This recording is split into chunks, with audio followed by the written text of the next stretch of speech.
Welcome to the Let's Get Vulnerable podcast. I'm your host, Dr. Morgan. Today, we are talking about the attachment style that does not get talked about enough, disorganized attachment, aka fearful avoidant, when you have both anxious and avoidant attachment strategies happening at the same time. This is also known as emotional whiplash. This attachment style is so damaging, so painful. So many people struggle with this. You're going to love this episode. We are unpacking where does this come from? What does it look like? And what can we do to change it and finally become secure? Before we go too far into this episode, I want you to know this. You absolutely can heal from disorganized attachment. I am an example of this. I had a disorganized attachment style for over a decade, and I have been able to heal, and I now spend my days emotionally regulated in a securely attached, loving, healthy relationship with my husband. I have built great relationships. I have a business that I love.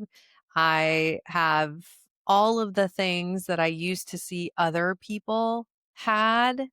And I would ask myself, well, why is it so easy for them? Why do they get to have that and I don't? Why do I have so much drama? I remember there was this particular group of girls that I was trying to be friends with at one point, and this would be like in my late 20s, and I was trying to be friends with this group of girls, and we would go to brunch and we would talk about, okay, this is what's going on in our love lives. And when I would share the chaos that was going on in my love life, it was not the fun giggles. It was not the like, ooh, tell me more. It was awkward silence. People didn't want to look at me. The relational trauma that I was replaying was so damaging. And it was essentially, and I'm not saying that these women handled this appropriately, but it was essentially impacting all of my relationships because it was so hard to deal with it. I couldn't deal with it myself. How could I expect my friends, my family, the other people in my life to deal with it? So when I was struggling with a disorganized attachment style, this impacted my career, my ability to show up for other people. This impacted my family relationships. Absolutely. I had a really hard time. The biggest day, to this day, the biggest regret that I have in my life, one of them, is when I was asked to be my sister's maid of honor in her wedding. This was a decade ago. I was asked to be my sister's maid of honor. As her twin sister, she asked me, of course, I accept. I had so much relational chaos and my disorganized attachment style was causing so much emotional dysregulation. I was all over the place emotionally. I was chaotic. I had so much chaos in my life. I could not show up for my sister during one of the most important seasons of her life. I could not show up and be a good maid of honor. I was absent. I was so chaotic that when, like a week before the wedding, I realized my dress hadn't come. Of all of the bridesmaids, here I am, the maid of honor. My dress had got lost in the mail. I didn't even realize it. It's a week before. And I had to go find some dress that like sort of matched the other dresses. And this was all because I was so engulfed in my own chaos and drama and emotional dysregulation that I could not be there for one of the most important people in my life. I've actually apologized to my sister about this. It makes me still emotional to think about it. But that was kind of before I hit rock bottom. But I mean, in hitting rock bottom, that was one of the things for me. I will never let relationship chaos impact my ability to show up for the people that I love and the people that matter. I will never let that happen again. That was a big motivator for me in my healing journey. So I wonder if you're listening to this, have you ever been in that place where the relationship stuff that you were going through in your life that was impacting you so badly inside that it negatively impacted your ability to show up for the people in your life?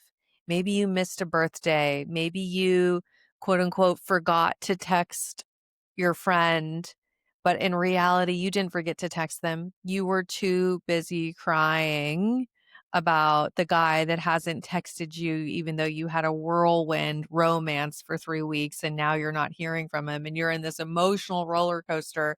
So you can't text your friend. I mean, I could go on and on and on, but I think one of the things I want you to realize is like having an insecure attachment style, whether it's avoidant, anxious, or disorganized, having that insecure style, it's impacting so many areas of your life. My goodness. And I didn't realize this, and you may not even realize this.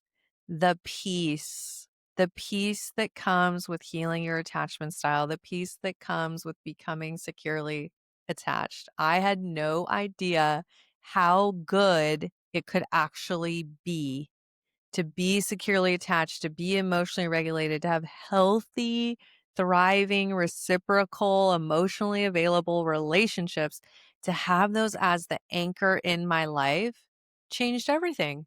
Changed everything.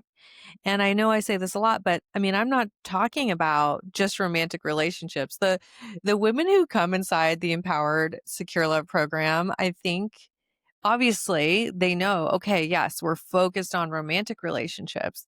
I think they are so shocked once they realize this impacts every single relationship.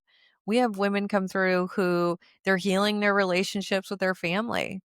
There was one person I worked with who hadn't spoken to their mother in a decade, and they were able to create a new healthy kind of relationship and able to have family dinners for the first time in a decade. These are the unexpected bonus things that happen when you heal, when you become securely attached. Of course, you attract the healthy partner. Of course, that obviously does happen.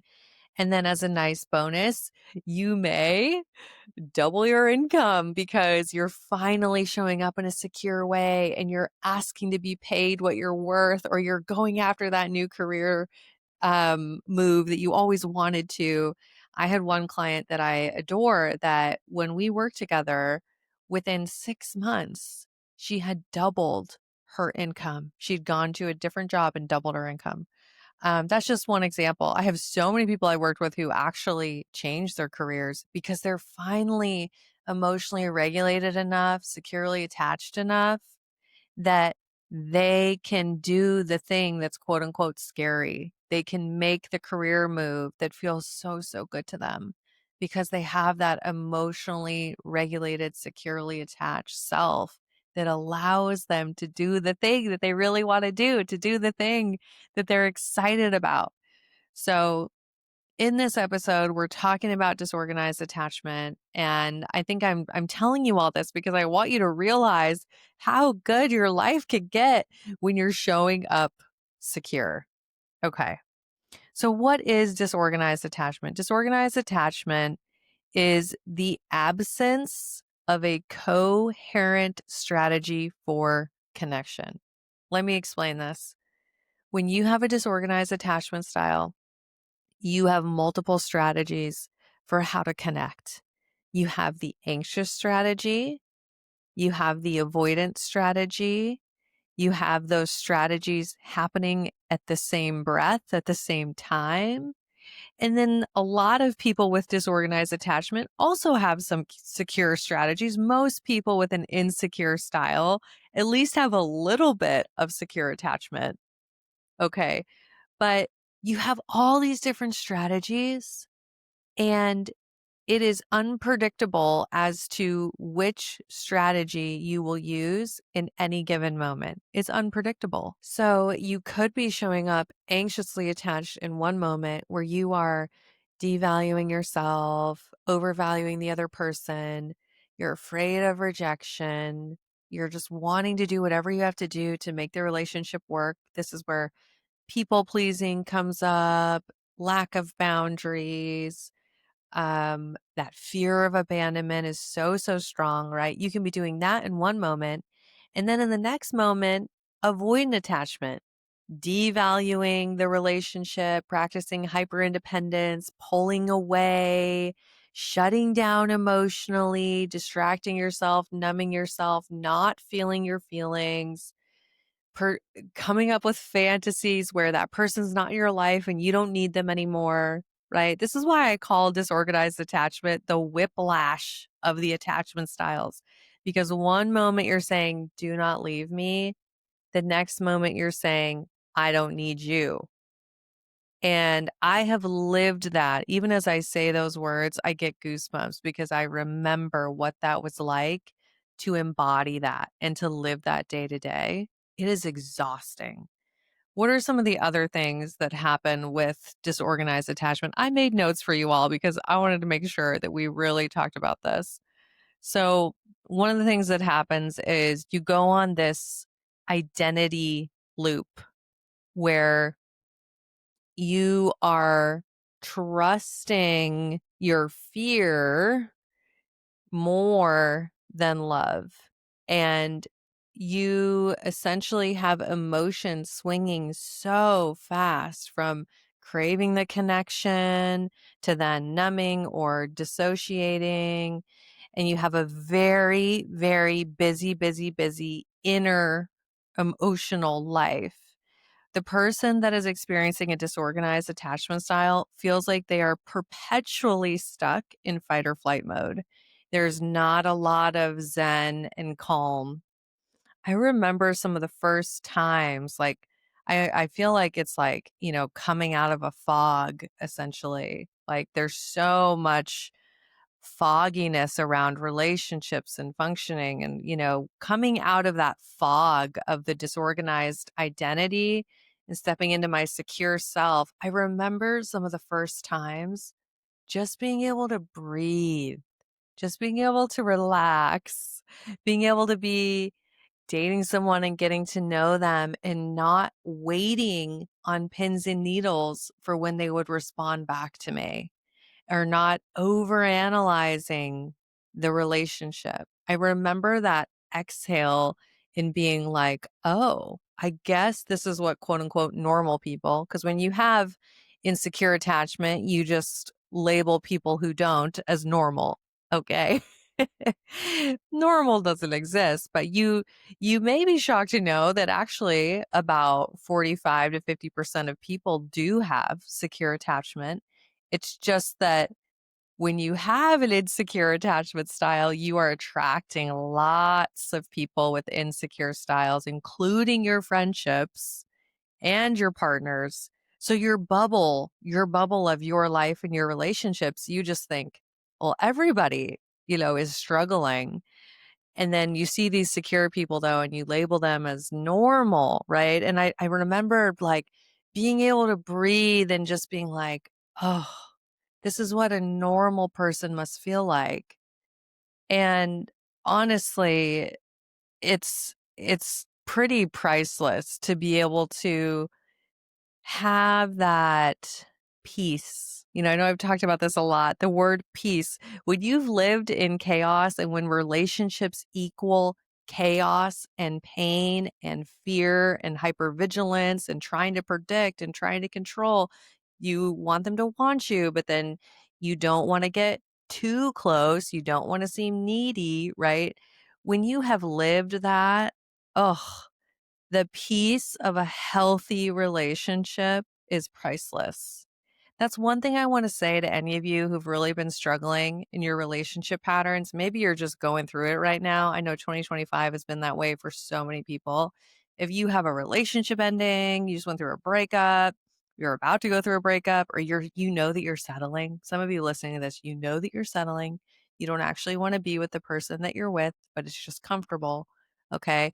If you're going through it, being in a relationship or going through a breakup where, it's so much pain, and if you're in the relationship, you're settling, and if you're in the breakup, you're questioning everything.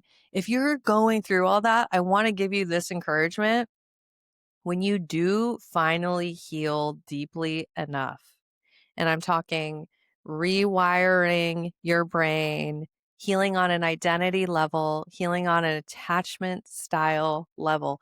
When you do finally do that, and then you actually experience a healthy relationship and you actually build that forever loving, connected partnership, it feels so amazing. It is the best thing that I've ever done. It is the best experience that I've ever had. It feels incredible. And I think one of the reasons it feels so incredible to me is that I know what it's like to not have it.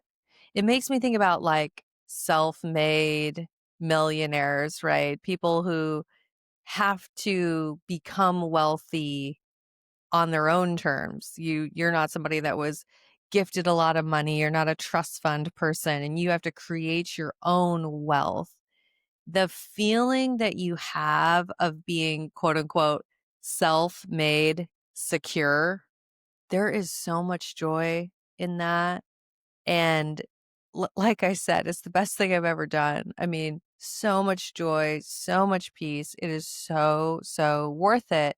You savor, you savor every moment.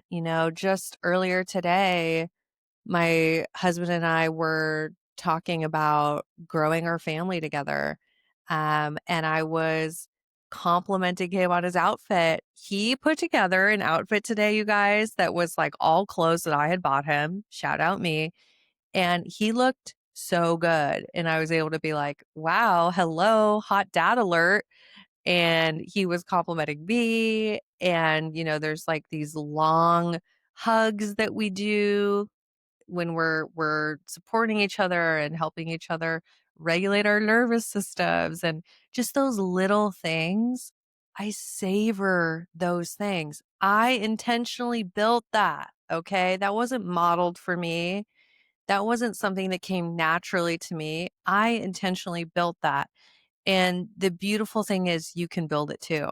If I could build it after all of the chaos and craziness that I went through, do I need to remind you? Some of you, maybe who are new to the podcast, might not know this, that, I had a couple failed marriage proposals where I broke off engagements, like runaway bride style. I dated a narcissist for a year and a half that ended in a near death experience for me, and me hitting rock bottom and having to file a police report. Okay.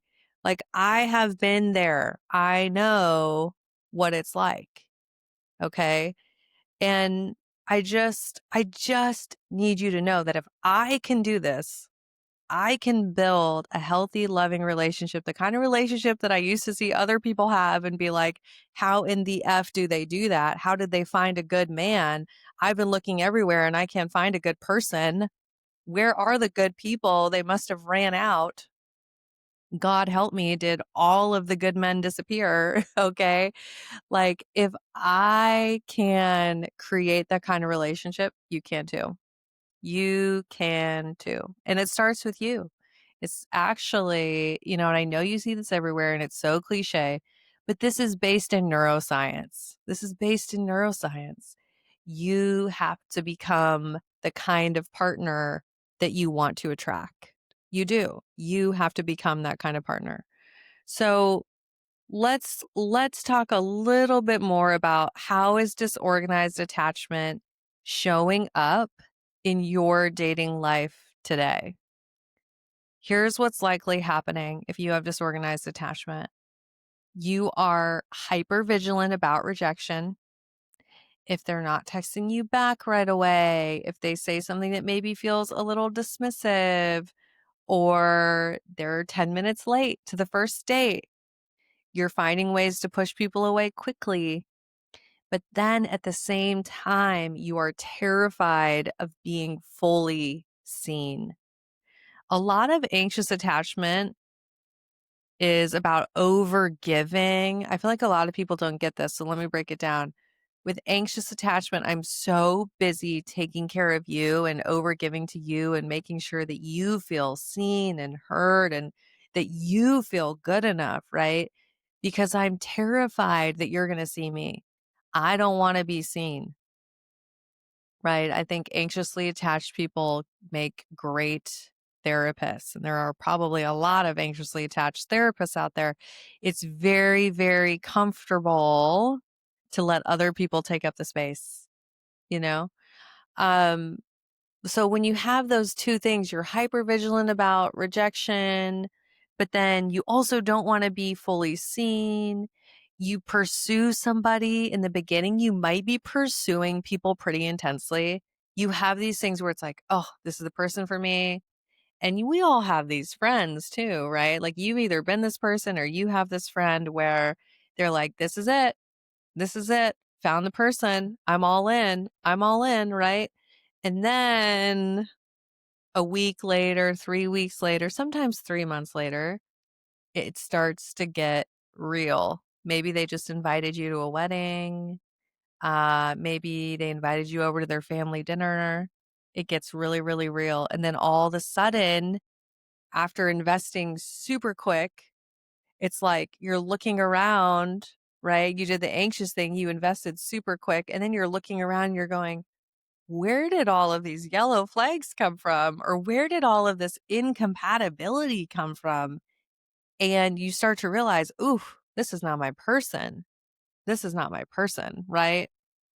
And then the other thing I just have to talk about, I couldn't do an episode on disorganized attachment and not talk about this. When you are creating chaos in your adult romantic relationships, you likely had chaos in your childhood. And chaos can look a lot of different ways, but I want you to just know this at the core. When we think about the chaos in childhood that causes disorganized attachment style, unpredictable caregiving, unpredictable caregiving. And you think about it, if that unpredictable way of responding is internalized, of course, that unpredictable way of showing up in relationships as an adult is the result. Unpredictable caregiving can look like this. You go to you're 6 years old, you scrape I can barely say these things without crying, by the way. They make me very upset, and partly because I think about my niece and nephew who I adore, and I would do anything for them. So when I think about these child scenarios, this really gets me. I don't know if it gets you, but here we go. For the sake of understanding disorganized attachment, we got to talk about this. But let's just say you're 6 years old, you are at the playground and you scrape your knee and there's blood everywhere and you don't know what to do. And it really, really hurts. Really hurts. And there was a kid that pushed you down. They were making fun of you. They pushed you down. And you go to your parent and you show them the blood and you've still got, you know how kids are, it's like you've got the tear stains and this felt so big in your body and it was really, really painful. And you go to your parent and they say to you, why did you do that? What did you do? How could you do this? You're so dirty. You must have just not been careful. You need to be more careful. They react to you with anger. But let's say, you know, you go to them another time and the reaction that you get is indifference. They don't really care. That's not a big deal. Just be quiet. Um, Notice how, what am I learning? If I am the 6-year-old, I'm going to my parent for support, I'm getting these different reactions, right? One is angry, one is indifferent. Another reaction could even be making the emotion really, really, really big, right? Maybe making it about them. How could this happen? Oh my gosh, my baby, my poor baby. And then the parents crying, and there's no space for the child. That's how a lot of avoidant attachment can be developed when you have an emotionally dysregulated parent that takes up so much space. There's not any space for the kid, right? But notice how when you have a parent that also, by the way, probably has disorganized attachment, and then you're going to the parent for support and you're getting these different ways of responding to you, what happens is you learn different ways of being in relationships, right? Because you're trying so hard to get your needs met. You're going, okay, if I just devalue myself and I please my parent, and maybe if I just don't have any emotions and I show up with anxious attachment, then I'll be good enough for my parent to love me. And then when that strategy is not working, then you go, okay, I'm just going to shut down. I'm not going to feel anything. I'm not going to need anything. I'm not even going to go to my parent at all. Right. I'm just going to disconnect, and then my parent will love me. Then I'll be able to be close to them, right? So then you're trying the avoidance strategy. And what happens is neither strategy works, but what stays is the relationship strategy, right? The relationship strategy of, okay, I'm going to show up with anxious attachment, and then I'm going to show up with avoidant attachment. And that becomes, as an adult, the disorganized attachment identity, where you have both anxious and avoidant strategies. And obviously, this is incredibly painful. The one thing I want you to realize too about this clinically, as a clinical psychologist, I feel like this is really important to mention. Disorganized attachment is not a diagnosis in the DSM. However, it is a major risk factor. It is linked to anxiety, depression, PTSD, CPTSD, complex post traumatic stress disorder, and it's even connected to borderline personality disorder. And what I see a lot clinically when I have been in consultation groups with people who don't understand disorganized attachment style is that they often do label it as borderline personality disorder because there's a lot of those traits. There's a lot of those traits. But what I think is so beautiful is that if we can look at this as an attachment style issue, that, hey, the brain just needs a whole new template about relationships, and then actually the personality can change. We can save people from the lifelong diagnosis that is a personality disorder. You know, the general consensus clinically is that when someone is given a personality disorder, that is a diagnosis for life. And for some people, that's incredibly empowering. And by all means, I understand that perspective as well.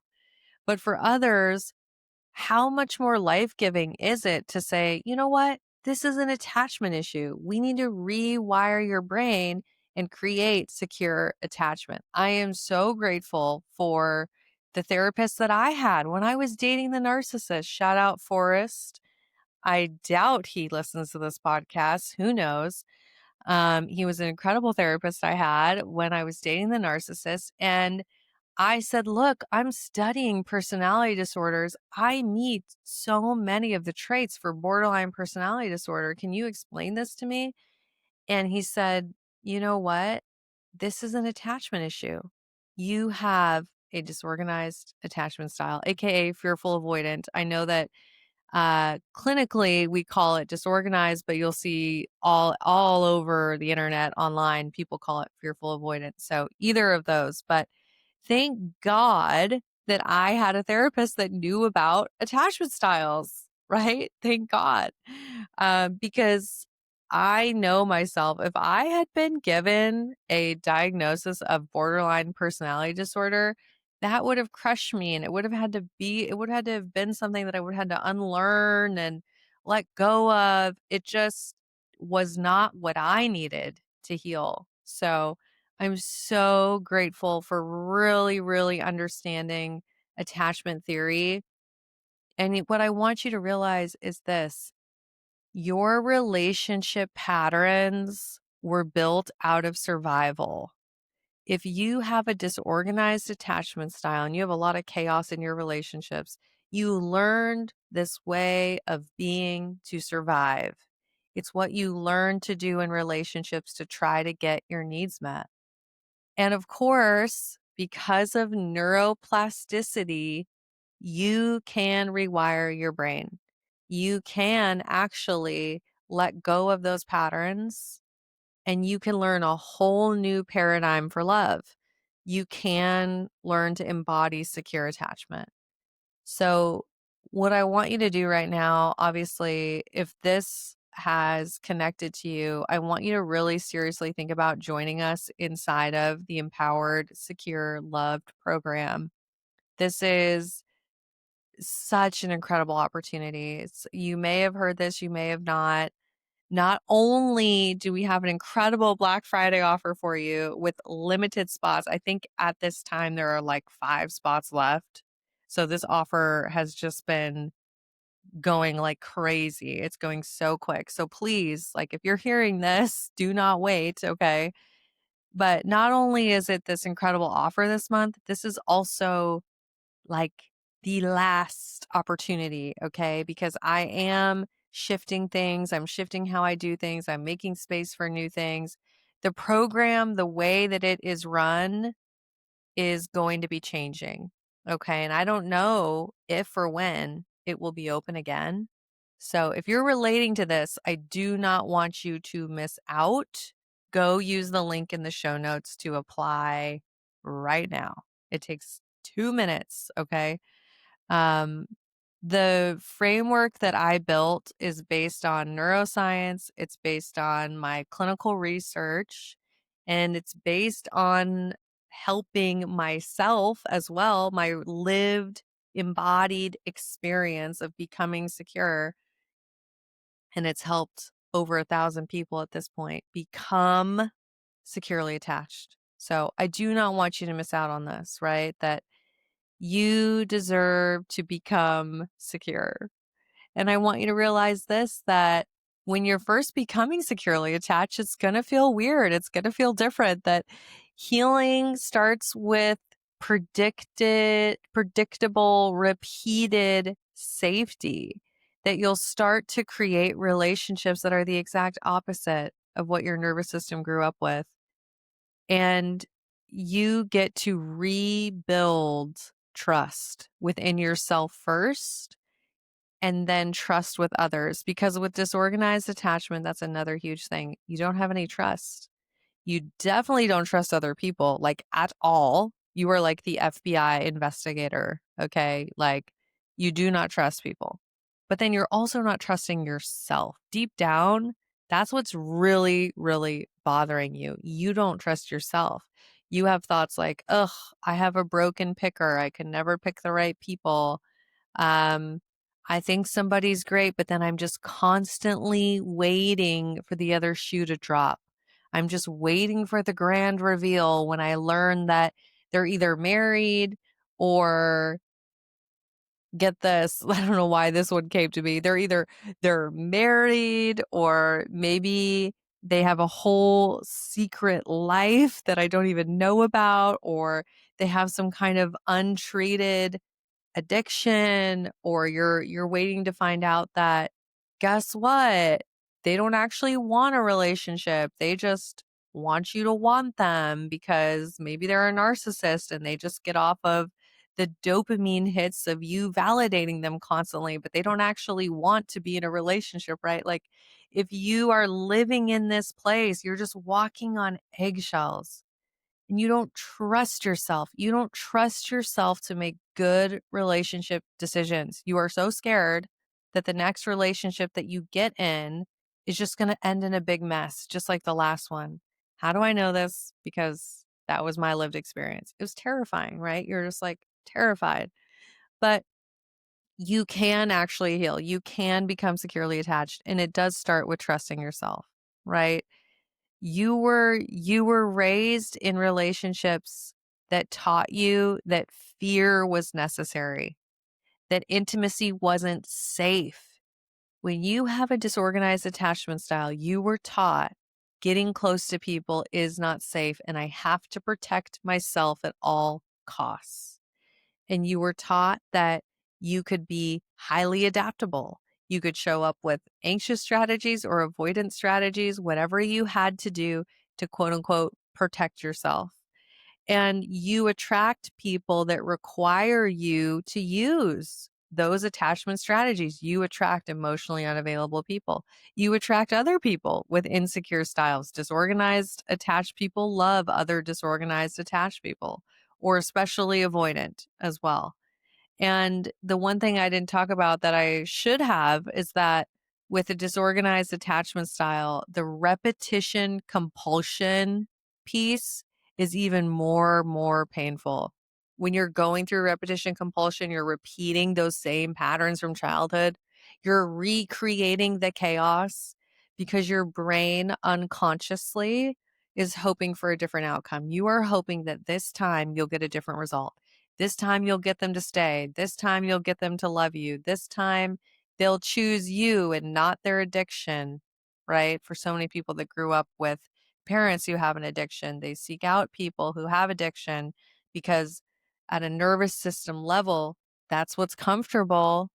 And their brain is unconsciously craving that different outcome, right? So you choose these emotionally unavailable people. You're recreating this over and over again. And then with the high levels of emotional dysregulation, where your emotions are all over the place, you're constantly stuck in fight or flight mode. I'm actually, you know who I'm thinking about as I'm talking about this? And I don't actually know this for sure, but this was just such an example of it. If you watched Love is Blind season 9, when Madison is breaking up with Joe and she's on the ground crying and she says that she feels like she's dying, that is an example of repetition compulsion. You know, obviously I'm not working with her, but I would guess she's repeating some kind of pattern with unavailable people. The ending of that relationship with Joe wasn't about Joe. Like that reaction she had, it wasn't about Joe at all. It was about what he represented, that she didn't get the different outcome. She got the same outcome. And that caused her so much pain, right? That whole, I feel like I'm dying. Honestly, when I had a disorganized attachment style, I went through that so many times. And I did. I felt like I was dying, you know, and then you throw in mental health issues, and I had major depressive disorder and all kinds of unhealthy beliefs about myself. I mean, those were incredibly dark times going through breakups. And I had to do so much work, so much healing to get to the place where I am today, to be able to realize that I'm no longer taking my childhood unfinished business and playing it out in my adult relationships. And it is such a peaceful place to be. So I come full circle to where we started. I'm wishing you so much peace. I want you to feel emotionally regulated. You deserve it. Your life changes in every single way. You're so worthy of it. I hope you liked this episode. I am really working on this show. I want this show to be better than ever. I want to give you the most valuable content.